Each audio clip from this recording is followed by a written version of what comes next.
শ্রদ্ধেয় ফরহাদ মজহার জ্ঞানকাণ্ডে তার বিচরণ, তার অধ্যয়ন, তার বিশ্লেষণ উঁচু মাপের, উঁচু দরের। প্রকৃত অর্থে তিনি একজন চিন্তাবিদ। তার চিন্তা প্রগাঢ়, তার অধ্যয়ন বিস্তীর্ণ, তার ভাবনার জায়গা খুব স্ট্র্যাটেজিক। এখানে একটা বিষয়, আধুনিক জ্ঞান কিভাবে নির্মিত হয়। আধুনিক জ্ঞান নির্মাণের একটি পদ্ধতি রয়েছে, এটাকে বলে প্রণালীবদ্ধ পদ্ধতি। যেমন এখন জ্ঞান অর্জন করতে হলে একাডেমিতে যেতে হয়। একাডেমি অনেকগুলো বিভাগে বিভক্ত থাকে।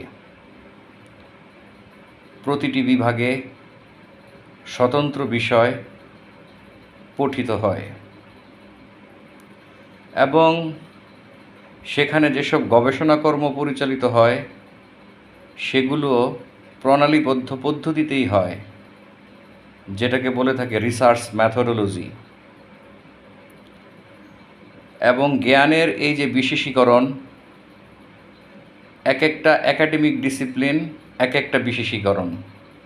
যেমন physics, chemistry, biology, zoology, history, English, archaeology, government and politics, economics ইত্যাদি।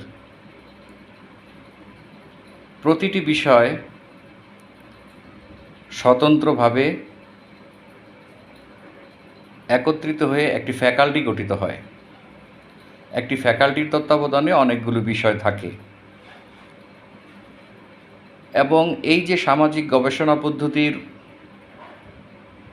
নিয়মগুলো,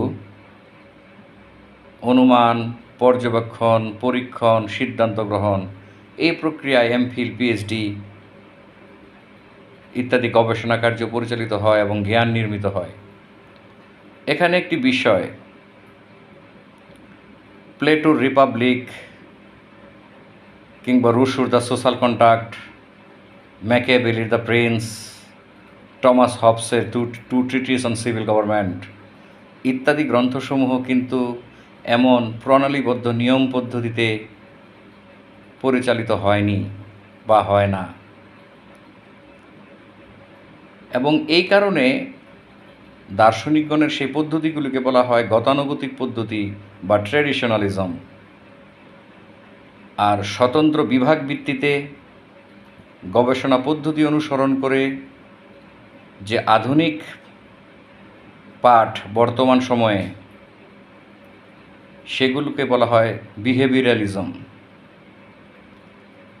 এখানে একটা বিষয়, আধুনিক পাঠের পদ্ধতিগুলো কিন্তু আধুনিক পদ্ধতি অনুসরণ করে প্রাচীনকালে যে ধারায় হয়েছিল সে ধারার বাস্তবতাকে উপেক্ষা করতে পারেনি।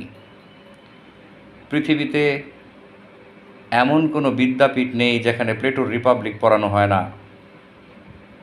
এমন কোনো প্রতিষ্ঠান নেই যেখানে রুশো পড়ানো হয় না, অগস্টে কোতে পড়ানো হয় না, স্পেন্সার পড়ানো হয় না, কিংবা হব হাউস পড়ানো হয় না।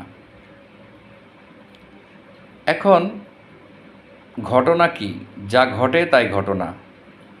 What really happens is fact. ঘটনা হলো আমরা বর্তমানে প্রণালীবদ্ধ পদ্ধতিতে পড়াশোনা করি বা শিক্ষার্থীরা পড়াশোনা করে থাকে। শ্রদ্ধেয় ফরহাদ মজহার একাডেমিক ডিসিপ্লিন অনুসারে তার ডিসিপ্লিনটির নাম হচ্ছে ফার্মেসি,